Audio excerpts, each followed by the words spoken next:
સ્વામિનારાયણ હરે. વળી વળી શું વર્ણવું મહાપ્રભુનો પ્રતાપ.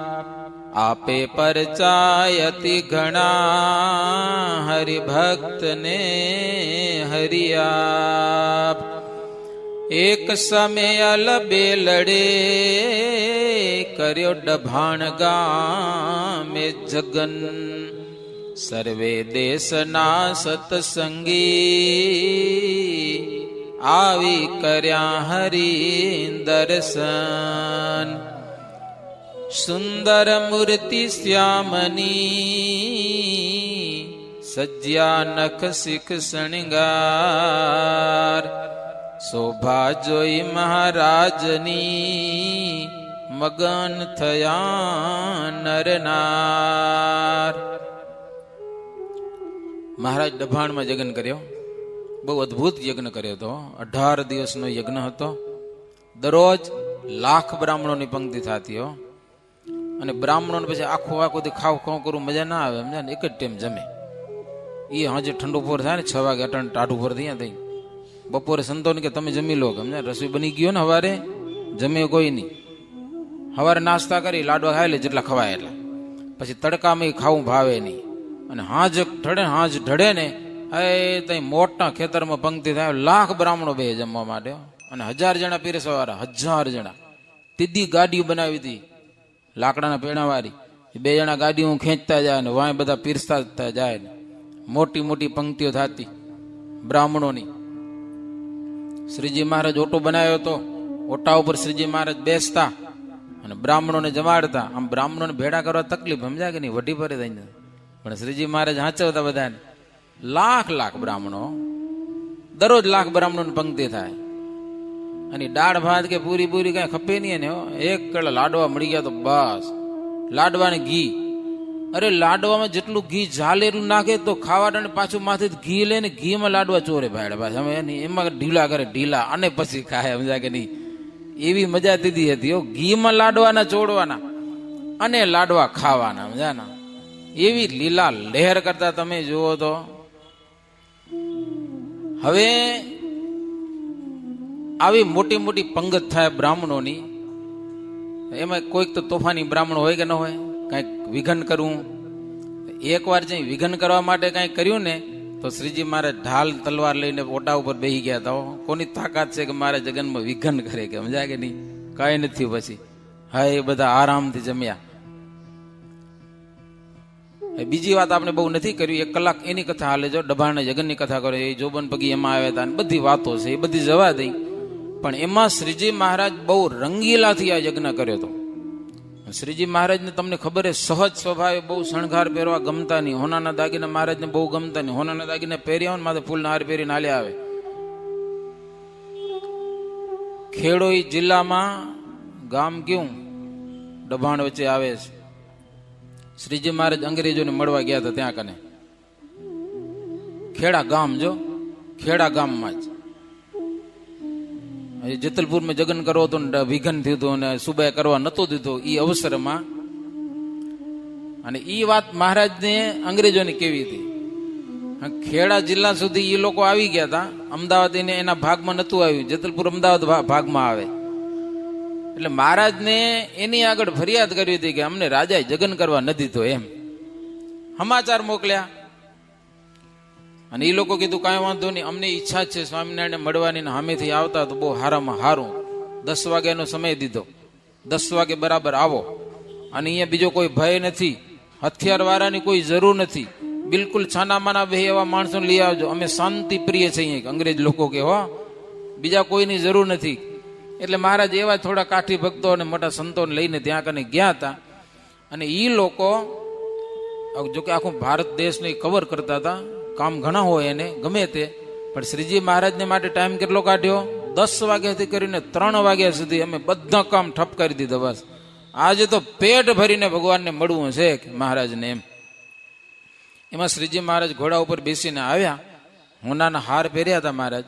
એના ઉપર ફૂલના હાર પહેર્યા હતા. અંગ્રેજો આવું જોઈ અને વિચાર કર્યો કે સ્વામિનારાયણને કોઈ હોનું કે ફૂલ એમાં કઈ ફરક લાગતો નથી, કે સમજ્યા ને. એટલા મહારાજના દર્શન કરીને એને એટલું દૂરથી જ નક્કી કરી લીધું કે આને હોનાનું દાગીનું હોય તો ભલે ને ફૂલના હાર હોનાના દાગીના કરતા વધુ પ્રિય લાગે છે. ઘણી વાર આપણે ભગવાનને ફૂલના હાર પહેરાવીએ, પણ હોનાનો હાર હારો ને એના માથે પહેરાવે. ઘણા ખબર ને, હોનાનો હાર માથે પહેરાવે. મહારાજ હોનાના હાર ઉપર પણ ફૂલના હાર પહેર્યા. એટલે શ્રીજી મહારાજને બહુ શણગાર પહેરવા, હારા હારા કપડાં પહેરવા બહુ રૂચિ નહીં, એટલે બહુ પહેરતાય નહીં. ક્યારેક ભક્તો અર્પણ કરે તો પહેરીને પાછું ઉતારીને દઈ દે, કોકને તરત આપી જ દેતા હતા. પણ ડભાણના યજ્ઞોમાં શ્રીજી મહારાજે અલગ અલગ દિવસે એવા અલગ અલગ શણગાર પહેર્યા હતા કે, અને આ યજ્ઞ સ્પેશિયલ એના માટે હતો કે ભક્તજનોને ધ્યાન કરવા માટે એવો યજ્ઞ હતો. મહારાજ જાત જાતના એવા શણગાર પહેરીને જાત જાતની એવી લીડાઓ કરે કે ભક્તોને ધ્યાન કરવા કામ આવે. જામો, મોડિયું, જરકસી, તોરા, કલંગી, વેઢ વીંટી, કડક કડા, ઉતરી, છત્તર, ચામર, અબદાગીરી, ઘોડા ઉપર બેસીને, ક્યારેક સિબિકા ઉપર બેસીને ભક્તજનોને જાત જાતના દર્શન આપ્યા ડભાણના યજ્ઞમાં.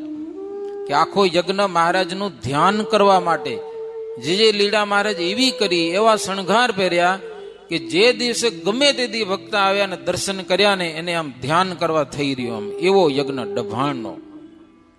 પણ સોરઠના સત્સંગી જેહ સુણ્યો ડભાણે જગન દેહ, અતિ સોચવાન સહુ થયા, મોટી લીડા માહી રહી ગયા. મોટો યજ્ઞ કર્યો મહારાજે, ધ્યાન જનને કરવા કાજે.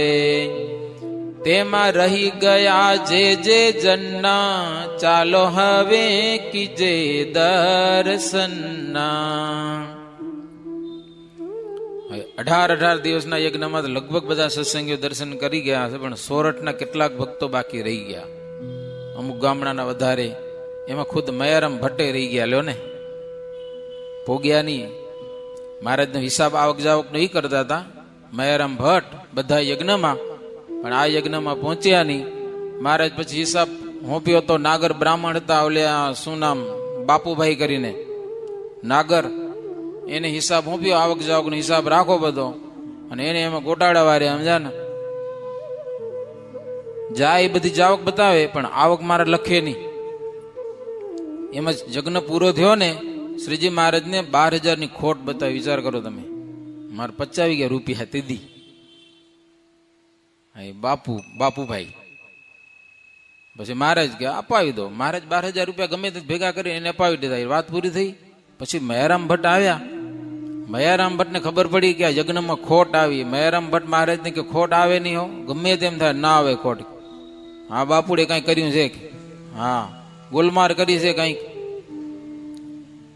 મયારામ ભટ્ટ કે મહારાજ હવે હું ગામો ગામ ને દેશો દેશ ફરીશ, બધા હરિભગત ને પૂછા કરીશ, મહારાજને કેટલી ભેટ કરી હતી લખાવો, હિસાબ કરીશ આખી દુનિયામાં જેટલા જેટલા સત્સંગી ડભાણમાં આવ્યા હતા ને એને બધા પાસે, અને પછી આવક કેટલી થઈ, પછી યજ્ઞની આવક કેટલી થઈ તપાસ કરીશ. મહારાજ કે મયારામ ભટ્ટ એમાં તો બહુ તકલીફ થશે કે સમજા ને, ઈ જ આવા ડો હવે મૂકી દો. મયારામ ભટ્ટ કે ખોટ ન જ આવે કે લ્યો. ભાડે 12,000ની ખોટ બતાવી. પછી તો મહારાજ થોડુંક સભામાં નાટક કર્યું, બાપુભાઈના વખાણ કર્યા કે બાપુભાઈથી થાય એવું કાઠીઓને કે તમારેથી ન થાય હો. કાઠીઓ કે મારે જો બાપુભાઈ જો સંન્યાસી થતા હોય ને તો અમે સાધુ થઈ જાય, એટલે સુરો ખાજર કે સમજા ને. હવે મહારાજ સભામાં કઈક નાટક ગોઠવ્યું, અને કઈક કરવું ખરું. મહારાજ તો જાણે છે, પણ હવે ભગવાન જવા દીધું. અને બાપુભાઈ ને એમ કે આ મારા કાઠી કે સાધુ થતા હશે. બાપુભાઈ કે હું સંન્યાસી થઈ જાઉં કે તમે સાધુ થતા હો તો થઈ જાય. અમે કે સુરો ખાચર થઈ જાય. અને સુરો ખાચર પાકા બહુ, પાછા હોશિયાર બહુ. પછી એને દીક્ષા દીધી બાપુભાઈ ને સમજ્યા ને, સંન્યાસી બનાવ્યા. પછી મહારાજ સુરા ખાચર આવો તમને સાધુ બનાવીએ. આવીને બેસી ગયા મહારાજ પાસે, બનાવો સાધુ.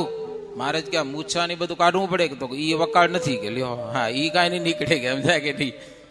સાધુ થવાની વાત છે કે મૂછા કાંઈ નહીં નીકળે કે. મહારાજ કે તો સાધુ ન થવાય કે તો ન કરો તો કાંઈ નહીં કે એ ઈ છૂટી ગયા પાછા સમજાય. અને પછી બાપુભાઈ મંડ્યા રોવા સમજાય કે નહીં. પછી મહારાજને ઘરે રહેવાની છૂટી દીધી, એના ઘરના સેવા કરે ને એટલું દીધું. પછી જો કે બહુ લાંબી વાત છે, મહારાજને રૂપિયા પચાવી ગયા હતા ને યજ્ઞના, મર્યા પછી એને ભૂત થવું પડ્યું બાપુભાઈને, સમજ્યા ને? ભૂત થઈને મહારાજને દર્શન દીધા, ભૂત થઈને માફી માગી કે મહારાજ હું તમારું પચાવી ગયો છું, મને બહુ દુઃખી છું, તમે કંઈક કરો. ભૂત થઈને માફી માગીને પછી મહારાજ એને માફી આપી છે અને પછી ભૂત યોનીમાંથી છૂટ્યા છો. આ ડભાણના યજ્ઞની ઘણી બધી વાતો છે એવી. પણ આ સોરઠના કેટલાક સત્સંગીઓ, એમાં પર્વતભાઈ પણ ખરા, મયારામ ભટ્ટ પણ ખરા, એ બે સંગવીએ થયા અને એ બધા રહી ગયા હતા ને દર્શન વગર. એને એમ કે યજ્ઞના તો દર્શન નથી પણ મહારાજના તો દર્શન કરી આવીએ. એટલે એ બધા નીકળ્યા હો, નાના બાળકો ને વૃદ્ધો ને બધા રહી ગયા હતા. મહારાજે વિચાર કર્યો કે આ બધા નીકળ્યા છે, યજ્ઞ તો હવે પૂરો થઈ ગયો છે, હવે ખાલી દર્શન કરવા આવે છે ને દુઃખી થશે. એટલે મહારાજ એને અલૌકિક દર્શન આપ્યા છે. 4 ગાઉ જેટલા હાલ્યા ને ગામથી, મહારાજે અદભુત દર્શન દીધા. અને એવા દર્શન દીધા જ, સુંદર વસ્ત્ર પહેરી જરકસી અતિ હેતમાં રહ્યા છે હસી, સુંદર ઘરેણા શોભે છે ઘણું રૂપ અનુપમ વાલમ તણું. અલૌકિક મહારાજ જરકસી શણગાર પહેરીને આવ્યા. ઘોડાની ઘુંબરમાં કેટલાક સખાઓ ભેડા, મસ્તક ઉપર સરસ મજાની પાઘડી મહારાજને, ફૂલના છોગા, ફૂલના તોરા લટકે, કંઠે ફૂલના હાર, અંગો અંગ શણગાર. આવા મહારાજના દર્શન થયા. બધાને ખૂબ ખૂબ આનંદ થઈ ગયો. મહારાજને પગે લાગ્યા. ધનઘડી ધન્ય અવસર મહારાજ, તમે અમને દર્શન આપ્યા, કેવો કૃતાર્થ કર્યા અમને. મહારાજ અમને ઉત્સવમાં ના આવી શક્યા ને એની અંતરમાં દાજ બહુ હતી કે સમૈયાના દર્શન ન થયા. તમે દર્શન આપી અને અમારી દાજને તમે બુઝાવી છે પ્રભુ.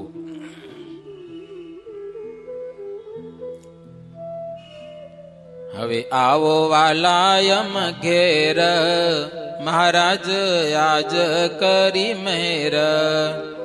કહે નાથ યા સંઘર્ષ ઘડો, ચાલો યા પણ સહુ પાછા વળો.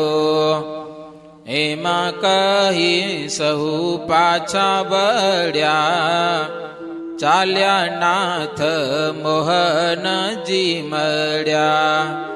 કહે નાથ આગે જાય અમે, ધીરે ધીરે સૌ આવજો તમે. એ આખા સંઘને મહારાજ અલૌકિક દર્શન દીધા. ધ્યાન કરવા જવા દર્શન દીધા. એવા શણગાર, પોચી વીંટી, બધી પ્રકારનો ફૂલ શણગાર. રાજી થયા બધા. મહારાજ કે અમારા દર્શન જ કરવા હતા ને, થઈ ગયા, હવે પાછા વળો. ભક્તો કે મહારાજ અમારા ઘરે હાલો, કે મહારાજ કે હાલો. પછી મહારાજ કે અમે જઈએ છીએ, તમે ધીરે ધીરે આવો પાછા. એટલે પાછા વાળે આખો સંઘને પાછો. મહારાજ ત્યાંથી હાલ્યા ગયા. સંઘ આવીને બધા ગામમાં આવ્યા. પૂછવા માંડ્યા એકબીજાને, મહારાજ કોના ઘરે ઉતર્યા છે, કોના ઘરે ઉતર્યા છે? બોલ્યા કે આવ્યા જ નથી મહારાજ અહીંયા કને, કે નામ નથી સાંભળ્યું. કોણ કે મહારાજ આવ્યા છે? ગામમાં નથી આવ્યા. એકબીજાને પૂછી વળ્યા. તઈ બધા પરસ્પર કહેવા લાગ્યા કે મહારાજ આવ્યા નથી અને ગયા નથી. કે હો, આ તો આપણે દર્શન આપ્યા, હવે આ સંઘ લઈને આખા આપણે જાત ક્યાંય હેરાન થાત. મહારાજને દયા આવી, દર્શન દઈને આપણે પાછા વાળ્યા, બાકી મહારાજ આવ્યા નથી અને ગયા નથી. વાત મનમાં રાખો. હવે દર્શન થયા, એ મહદ ભાગ્ય માનો ભાઈ. ભગવાને આપણે પરચો આપ્યો, એવો સત્સંગીઓને આનંદ આપ્યો છે. ધન્ય ધન્ય સ્વામી સહજાનંદ. આ પરચા હો. નિષ્કુળાનંદ સ્વામી કે આગળ વાત કહું? સુણો વાત કહું એક વડી, થાસો મને મુદિત સાંભળી. હરિભક્ત યુધવજી એક, જાણો સત્સંગી જાતે વણિક. કરે ઉદ્યમમાં, કરે ધર્મમાં ઉદ્યમ કામા, ભજે સ્વામી નારાયણ નામ. વણિક જ્ઞાતિમાં ઉદ્ધવજી કરીને એક હરિભગત ધર્મમાં રહીને ઉદ્યમ ધંધો કરે, સમજા ને, કારું ધોરું કાંઈ નહીં, અને સ્વામિનારાયણ ભગવાનનું ભજન કરે. એકવાર 4 ચોર મળ્યા, એને ઝાલીને ક્યાંક લઈ ગયા એકાંત જગ્યામાં, કોઈ જંગલ મંગલમાં, સમજા ને. બાવરિયાનું જંગલ હતું ને એમાં એને લઈ ગયા. પછી કે આટલા રૂપિયા આપ તો તને મૂકીએ કે હો, નહીં તો તને મૂકીએ નહીં હવે. અને બાવળનો કાંટાવાળા બાવળનો સોટો કાપ્યો, સમજ્યા ને, આનાથી તને મારશું કે હવે, નહીતર રૂપિયા લાવ, મન માન્યા રૂપિયા લાવ, અમારા મન માન્યા. આજે પૈસા વિના આપ્યા વિના તું ઉગરે નહીં, એમ કરીને કાંટો ઉગામ્યો આ ઉદ્ધવજીની સામે. ભગતને ભય લાગ્યો, કઠણ કાંટા કેમ સાહસે, જીવ જાશે હો. અને ઘરમાં માગે છે એટલે પૈસા નથી, આને દઈ દઉં, બધા છૂટી જાઉં. હવે તો મહારાજ સહાય કરે તો ઉગરાય એમ છે, નહીતર ઉગરાય એમ નથી. મહાપ્રભુનો વિશ્વાસ રાખી એને તો આંખો બંધ કરીને મહારાજને સંભાળ્યા છે. હો, સ્વામિનારાયણ સ્વામિનારાયણ સ્વામિનારાયણ. સ્વામિનારાયણ મહામંત્રનો મહિમા આપણે સવારે કીધો તો ખબર છે ને? હા, નામ જપો તો મહામહિમાની સાથે નામ જપવું. અનંત કોટી નિયંતા, અનંત કોટી બ્રહ્માંડનો માલિક સ્વામિનારાયણ છે ભાઈ. એક ઘરના ભગવાન નથી, એક મંદિરના એ ભગવાન નથી, એક સંપ્રદાયના ભગવાન નથી, એક ગામ કે એક દેશના એ ભગવાન નથી. એ ભગવાન કેવા છે? સ્વામિનારાયણ. અનંત કોટી બ્રહ્માંડોની જેટલી સંપત્તિ છે ને એ સંપત્તિનો માલિક સ્વામી નારાયણ, સ્વામિનારાયણ. આ નામનો જપ કરો તમે દિલથી, તમારા દુઃખ ભગવાન દૂર કરી જ દે. ઉદ્ધવજી મહારાજનું નામ જપ્યો, સ્વામિનારાયણ સ્વામિનારાયણ. ત્યાં તો મહારાજ આવી ગયા, ઉદ્ધવજીને દર્શન થયા, ચોર લોકોને કઈ દેખાણા નહીં. મહારાજને કે મહારાજ ભલે આવ્યા તમે, દર્શન દીધા. જો ન આવત તમે તો આ લોકોને હાથે મારું મોત થાત. મોત થાય એની કઈ ચિંતા નથી, પણ આવાને હાથે મરી જાઉં એ તો સારું નહીં ને. મરવાનું તો નક્કી જ છે. અને સાચા ભગવાનના ભગત હોય ને તો વાટ જોતા હોય મરવાની, ક્યારે મરવાનું ટાણું આવે લે. હે, એવું થાય આપણે ક્યારેક? મરવાની હોશ થાય એટલે મરવાની આપઘાત કરીને નહીં હો. હા, એમને મૃત્યુ મળે ભાઈ. વાટ જોતા હોય, વાટ. એ વાટ ક્યારે જોવાય? અક્ષરધામનું સુખ સાચું મનાય ત્યારે. એક ઘર તમારું અહીંયા હોય ને એક ઘર તો અક્ષરધામ છે, આપણું ઘર છે, એ મહાસુખરૂપ છે. ત્યાં જવાની હોશ જો થાય ને તો એ મૃત્યુની વેળાની વાટ જોતો હોય. ક્યારે મૃત્યુની વેળા આવે અને ક્યારે ભગવાન મળે, ક્યારે ભગવાન ભેગા ઉપડી જાય આ લોકમાં. આ લોક તો દુઃખનો જ ભરેલો છે કે નથી દુઃખનો ભરેલો? સાચું કયો? જન્મ અને મૃત્યુ મોટું દુઃખ છે આ લોકમાં. જન્મ અને મૃત્યુ. તમારા ઘરે બાળક જન્મે ત્યારે તમને મજા આવતી હશે, પણ મરી જાય ત્યારે રડવું આવે કે ના આવે? રડવું આવે. પણ મૃત્યુ છે સરસ. માનો કે ભગવાન એવી કઈ ગોઠવણી કરે, મૃત્યુ બંધ કરી નાખે તો કોઈ મરે જ નહીં તો હાલે. તમે એમ કહો મેળ પડે? એ ઘરમાં તમારા ડોસા પડ્યા હોય, મરે જ નહીં. હે, 50-50 વર્ષ થઈ જાય તો મરે ને બધા ડોહા. હે, 15-15 ડોહા ભેગા થઈ ગયા, હાચો કેમ એને દો? તો ન મરે તો હાલે એમ? મૃત્યુ કામનું નથી. સાચું કયો તમે? ઉપયોગી છે ને. જેટલું જન્મ છે ને એટલું મૃત્યુ ઉપયોગી છે. એ અટકાવી દે ભગવાન તો મેળ ન પડે. આપણે કંટાળી જઈએ, આપણે હકીકતમાં કંટાળી જઈએ. હો, ગમે એવા થાય, કોઈને મરવા જ ન દે ભગવાન, એ મેળ ન પડે. એટલે ભગવાનનો ભગત છે એ મૃત્યુનો ભય ન રાખે જરાય.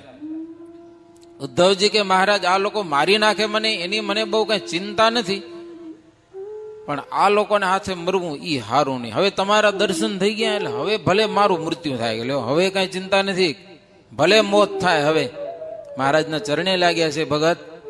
શ્રીજી મહારાજ કે ભગત ભય ન રાખો તમે, હો, નિર્ભય રહેજે, તું કઈ ચિંતા ન કરજે, આ લોકો તને કઈ નહીં કરે. કે હો, વણ દંડે તું ઘરે પહોંચી જઈશ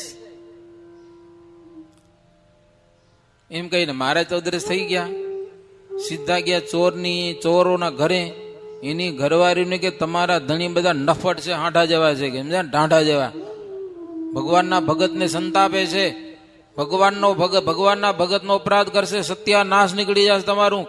હા, ઘરે આવે કંઈક સમજાવજો. મહારાજ એની ઘરવાળીઓને વટી આવેલા, તમારા ધણી આવા ધંધા કરે છે કે ભગવાનના ભગતને લૂંટે છે વગર વાંકે. મારે જેમ કહીને મારે ત્યાંથી અદ્રશ્ય થઈ ગયા. પછી ઓલા ચોર લોકો હતા ને એ ઉદ્ધવજીને પકડીને પોતાના ઘરે લઈ આવે. એક રાત ઘરે લાવ્યા, કારણ કે એની પાસે પૈસા લેવા આવે ને પછી છોડે ને. ઘરે લઈ આવે, એની ઘરવાળીને ખબર પડી એટલે એની ઘરવાળી ચોર લોકોને કે હું ધંધો માંડ્યો હોય તમે કહો, અને ઓળખો કોણ આ? ભગવાનનો ભગત છે. તમે ભગવાનનો અપરાધ કર્યો છે, અપરાધ. ભગવાનના ગુનામાં આવ્યા છો, ભગવાન તમને છોડશે નહીં. કહો આ ભગતને પેરામણી કરીને ઘરે મૂકી આવો તો જલ્દી જલ્દી. હવે બાયડીયું કે તો માનવું જ પડે. તમને કેમ લાગે? હે, એ છેલ્લો ઓર્ડર કહેવાય ભાઈ. પછી તમારું કઈ હાલે નહીં એની આગળ. ભલે ચોર લોકો હતા, માણસોને મારતા હતા, પણ એની ઘરવાળીઓ કે ભગતને પેરામણી કરીને એના ઘરે મૂકી આવો, નહીતર મેળ નહીં પડે, તમે ભગવાનના ગુનેગાર થયા છો. એટલે ચોર છાના માના હો, જાણે માખી તેલમાં પડ્યો ને એવા ઢીલા પોચા થઈ અને ભગતને સાલ બાલ ઓઢાડી અને ભગતને હાથ જોડી માફી માગીને એના ઘરે મૂક્યા. ભગત હવે તમને કાંઈ નહીં કરી અમે કહો. એમાં છોડાવ્યો નીજ દાસ, આપી પરચો એમાં અવિનાશ. એમાં કરે છે જનના કાજ, આપી પરચાયલ બેલો યાજ. વળી કહું પરચાની વાત, સહુ સુણજો કહું સાક્ષાત. એક જાદવજી હરિજન, જાતિ વણિક ભક્ત પાવન. જાણે પ્રભુ પ્રગટ પ્રમાણા, સ્વામી સહજાનંદ સુખ ખાણા. દ્રઢ આશરો અંતરેક, જાણે સાર યસાર વિવેક. જાદવજી કરીને ભગત, એ વણિક જ્ઞાતિનો. ગામાંતરે ગયા, ગામાંતરે બીજે ગામ કઈક પ્રસંગમાં સગા સંબંધીની જોડે જમણવારો હતો. સમજો ને, જમણવારો હતો, જમવા ગયા હતા. તમે જાતા હશો ને ક્યાંક જમવા, સંબંધીને ઘરે જમવા ગયા હશે. આમ તો તમે ઘરે જમતા હશો તો કઈ કંટ્રોલ થી જમતા હશો ને, કે બહુ જમી જાઓ. નિયમ હોય કે ન હોય જમવાનું? નિયમ રાખશો ને તો મજા બહુ આવશે. કેટલાકને ખાવાનો પ્રોબ્લેમ હોય, સમજ્યા ને, ઘણું ખવાઈ જાય ખાવા ટાણે, પછી પેટને તકલીફ થાય, સમજ્યા ને, હેરાન થાય પડ્યા. બહુ ન ખાવું, શરીરને ખપે ને, જોઈએ એટલું જમવું કંટ્રોલથી. બીજો ટાઈમ થાય ને જમવાનો તો બરાબર ભૂખ લાગી રહેવી જોઈએ. એમ થાય ભૂખ નથી લાગતી તો રોટલી ઘટાડી નાખવાની, સમજ્યા કે નહીં? બપોરે જમ્યા પછી હાજે બરાબર ભૂખ લાગવી જોઈએ. ભૂખ ન લાગે અને તમે શું કહેવાય અવર ખાઈ જાઓ, અવર, પછી તમે બધું દબાઈ જાય, સમજે ને, ગાડું ઢરાર થઈ જાય. પછી ભૂખ લાગે ને તમને થઈ જાય અપચો, તકલીફ થાય શરીરમાં. અને હાજે ભૂખ ન લાગી હોય તો ખાવું તો ખરું પાછું, સમજે ને. અને ભૂખ વગર ખાવું એ જાત જાતની બીમારીઓને આવવાનું આમંત્રણ છે. ભૂખ વગર ખાવું એ શરીર નથી માગતું ખાવાનું, અને તમે મેં ઠોકિયા કરો, પછી મેં તકલીફ થાય કે ન થાય? બીમારી આવવાની જ છે પછી. અને કેટલાક બજારોમાં જાય ને જે નીતિ ખાય પાછું, એમ ન ખાવા જેવું ખાય ને એ સ્વાદમાં એવા લોભાય ને ખાતા ખાતા ખાતા ઘણું ખાઈ જાય. ઘરે રસોઈ તૈયાર હોય પાછી, ફોન તો કર્યો ને આજે નહીં ખાવા આવું એમ, અને એ કહેવાય નહીં પાછું. તો નહીં ખાવા હું તો ક્યાં ખાવા જાશો? તો રેકડીમાં જાશો એમ કહેવાય નહીં ઘરના માણસોને. પછી ઘરે આવીને શું કહે, આજે મને ખાવું નથી. કાં? તો કે પેટ દુખે છે. શું કે પેટ દુખતું ન હોય, એ ઠોકી આવ્યો રેકડીમાં જ્યાં ત્યાં, સમજ્યા ને. પછી ઘરે આવીને કે પેટ દુખે છે. ન દુખતું તો દુખે એવાનું પેટ, સમજ્યા ને. એટલે આહાર ઉપર તો જબરજસ્ત વાત છે. બહુ ઘણો બધો અપવિત્ર આહાર થાય, જેમ તેમ આહાર થાય. ન ખાવા જેટલું ખવાઈ જાય, વધારે ખવાઈ જાય, શરીરમાં બીમારીઓ જાત જાતની આવે. તમારું શરીર હાલે નહીં, કામ ન કરે, થાકી રહ્યો, તમે ખાવા ઉપર કંટ્રોલ રાખશો ને, શરીર આમ તંદુરસ્ત રહેશે, ફૂલ હાલશે. લંડનમાં એક હરિભગત, સમજ્યા ને, લંડનમાં ઓછું ખાઈ ખાઈને શરીર આ હુકાવી નાખ્યું. આમ મેં કીધું પણ આમ કેમ થયું? મને કે તમને આશ્ચર્ય છે, ડોક્ટરને આશ્ચર્ય લાગ્યું. કે લે હા, ડોક્ટર પોતાના ફેમિલી ડોક્ટર હોય ત્યાં આગળ. ડોક્ટર મને કે હાલ તું માંદો હોય. કે મેં ના પાડી, હું માંદો નથી, બરોબર છું. અરે તું બરોબર હો તો આટલું શરીર આમ ઘરી કેમ જાય?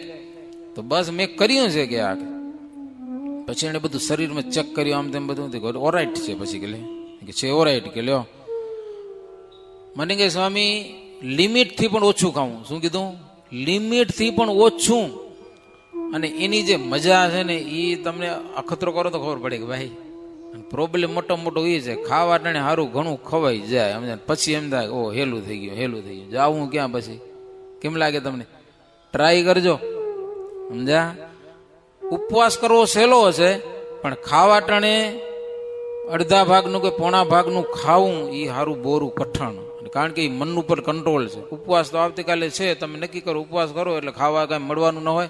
હા જો તમે ખાઈ લીધું હોય 2 દિવસનું ભેગું, પછી બીજે દી ઉપવાસ કરવાનો હોય એટલે એમાં તમને એટલી તકલીફ નહીં પડે. હું તો કહું ધારણા પારણા કરવામાં એટલી તકલીફ નહીં પડે, થઈ શકશે. પણ ખાવા ઉપર કંટ્રોલ કરવો ને એ તો સારી જબર વાત છે. 70 કિલા વજન થઈ ગયો, તમે નક્કી કરજો 60 કિલા વજન કરવો હશે, નહીં થાય. મન ની માને મન, સમજ્યા ના? આ બધા ખાવા ગયા હતા, આ ભગત ને બધા ભેગા થાય સગા સંબંધી એટલે ખાવામાં તો પછી મજો આવે. અને જમણવારું તો જાત જાતની વાનગી હોય તો થોડી હેલું થઈ ગયું હશે ખાવાનું. પછી ઉતારી ગયા તો હવે આ શું મજા નથી આવતી. પછી વળી પાછી પાચનની પછી ફાંકી ગયા સમજ્યા ને. ત્યાં વળી એક વૈદ મળી ગયો. વૈદને કીધું કે આ તકલીફ થઈ, શરીરમાં ખવાઈ ગયું હેલું સમજ્યા ના, કંઈક ફાંકી દે કંઈક તો પાચન શક્તિ પચી જાય તો સારું થઈ જાય. વૈદ્ય પછી 4 જણાને મારા બધા ખાઈ આવ્યા હતા સમજ્યા ને. પછી એને કઈક ફાંકી દીધી દવા, તો એમાં ભૂલમાં આવી ગયું ઝેર સમજ્યા ને. અને બધાને ચડ્યું ઝેર. જે ભેડા હતા ને એ 3 જણા તો ગુજરી ગયા, એમાં આને વારો ચડ્યો સમજ્યા ને. જાદુજીભાઈ હતા, એને ગળું થઈ ગયું બંધ, અચેતન થઈ ગયો, જીભ ટૂંકી પડી ગઈ, તૂટી ફૂટી વાણી થઈ ગઈ બોલવાની. જાણ્યું કે હવે આ તો મૃત્યુ આવી ગયું છે, શરીરનો નાશ થશે. પણ ભગત હતો ને એટલે ભગવાનને યાદ કર્યા. હે નાથ ગાથ ગાય, સ્વામી નારાયણ કરો સહાય. દીન બંધુ દાસ તમારો, આ દુઃખ માંથી આજ યુગારો. પડ્યો કષ્ટમાં કરે પુકાર, સુણી વાલમ આવ્યા તેવાર. મનોહર સુંદર મૂર્તિ, જુએ જાદવજી પ્રાણપતિ. સંકટમાં ભગવાનને સંભાળવાના હો, દિલથી ભગવાનને સંભાળવાના. નાભીથી નાદ કરવાનું, ભગવાન આવી જાય.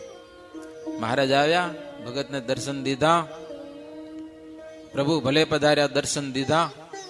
અંતે આપણા દર્શન કરવાની ઈચ્છા હતી, દર્શન થઈ ગયા. હવે ભલે શરીર છૂટે. મહારાજ કે સાંભળ, તને મરવા નથી દેવો કે આજ તારું દેહ રાખવું છે. તારા સંગાથી તો ગયા બધા, તારા ભેડા આવ્યા હતા ને એ તો બધા ગયા, ઉપર ચાલ્યા ગયા.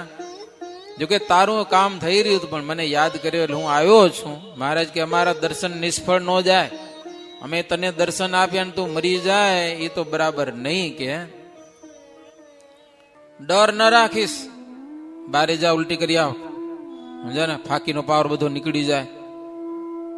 ઉલટી કરી નાખીએ ને બરોબર થઈ ગયું. મહારાજ કે હવે કાંઈ ડર રાખીશ માં, તને કાંઈ નહીં થાય એમ કહી અને મહારાજ તો અદ્રશ્ય થઈ ગયા. અને વણિકને આરામ થયો. એમ ભગતને ઉગાર્યો. લો નિષ્કુળાનંદ સ્વામી કે આવા પરચાનો તો કોઈ પાર નથી. એમ દાસ તણા દુઃખ કાપે, બહુ પરચા પડે પડે આપે. જેમ જનની જાળવે બાળ, એમ જતન કરે દયાળ. તેણે વર્તે છે જનને આનંદ, સુખ આપે શ્રી સહજાનંદ.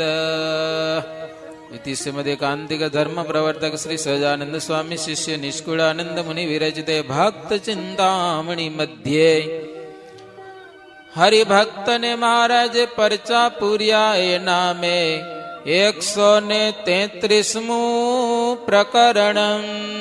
સહજાનંદ સ્વામી મહારાજની જય.